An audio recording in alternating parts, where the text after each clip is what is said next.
काका, ये धारा 370 क्या है? धारा 370 क्या है ये जानने के लिए 42 साल पीछे जाना होगा बेटा।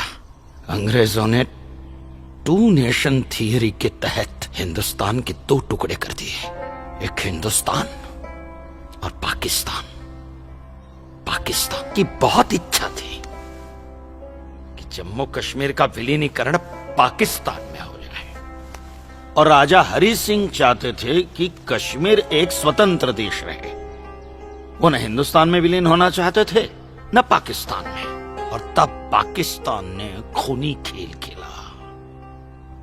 अक्टूबर 1947 में पठानी कबायलियों को जम्मू कश्मीर के खिलाफ उकसाया, कश्मीरी पंडितों का कत्लेआम करवाया। ऐसे हालात देखकर राजा हरि सिंह ने घबराकर नेहरू जी से कहा, कृपा करके आप कश्मीर को बचा लीजिए। मैं ऐसे हालात में चाहता हूं कि कश्मीर का विलीनीकरण भारत में ही हो जाए, सेना भेजिए। लेकिन जब तक भारतीय सेना कश्मीर पहुंची बहुत देर हो चुकी थी। न जाने कितने कश्मीरी पंडितों का कत्लेआम हो चुका था। कश्मीर का 1/3 हिस्सा पठानी कबायलियों ने अपने कब्जे में कर लिया था। लेकिन अपनी इस नीच हरकत के बाद भी पाकिस्तान बाज नहीं आया। पठानी कबायलियों और भारतीय सेना के बीच युद्ध जारी रखा पाकिस्तान ने।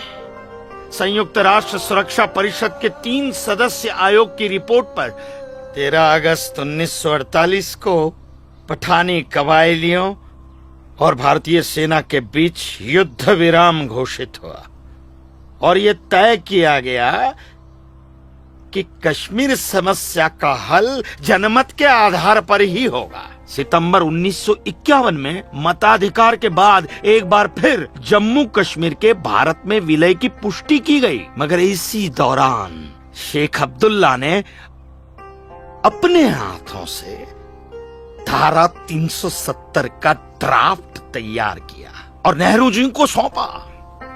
सरदार पटेल और आम्बेडकर साहब की मर्जी के खिलाफ 1952 में नेहरू जी ने इसे लागू भी कर दिया। इसी धारा 370 की वजह से नेहरू जी ने कश्मीर को एक ऐसा विशेष दर्जा दे दिया जिसमें जम्मू कश्मीर राज्य ने हिंदुस्तान से अपना एक अलग संविधान स्थापित कर लिया। इसी धारा 370 की वजह से हमारे हिंदुस्तान का राष्ट्र ध्वज अलग है और कश्मीर का भी ध्वज अलग। इसी धारा 370 की वजह से कश्मीर की कोई भी महिला यदि भारत के किसी भी अन्य राज्य के नागरिक के साथ शादी करती है तो उस महिला की नागरिकता समाप्त हो जाती है। लेकिन यदि वो महिला अगर किसी पाकिस्तानी नागरिक के साथ शादी करती है तो पाकिस्तानी नागरिक कश्मीर का नागरिक हो जाता है, हिंदुस्तान का नागरिक हो जाता है। इसी धारा 370 की वजह से भारत के किसी भी अन्य राज्य का नागरिक जम्मू कश्मीर में जमीन खरीद नहीं सकता, व्यापार नहीं कर सकता।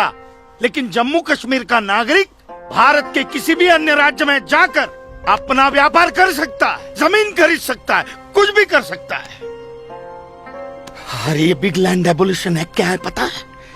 यदि जम्मू कश्मीर का कोई भी मुसलमान जमीन ठेके पर लेकर खेती करता है तो कश्मीर की सरकार उस हिंदू को बिना मुआवजा दिए वो जमीन जबरन उस मुसलमान को दे सकती है। ये है बिग लैंड एबोल्यूशन एक्ट, ये है धारा 370-35 से, और इसी का नतीजा है ये गिरधारी जी का फैसला।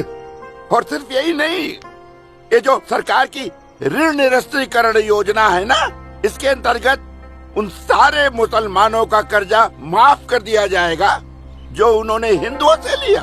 बताइए। सरकारी नौकरियों में 5% का आरक्षण हम हिंदुओं के लिए किया है। सारे हिंदू कश्मीर से चले जाएं, यही चाहता है पाकिस्तान और यही चाहते थे शेख अब्दुल्ला।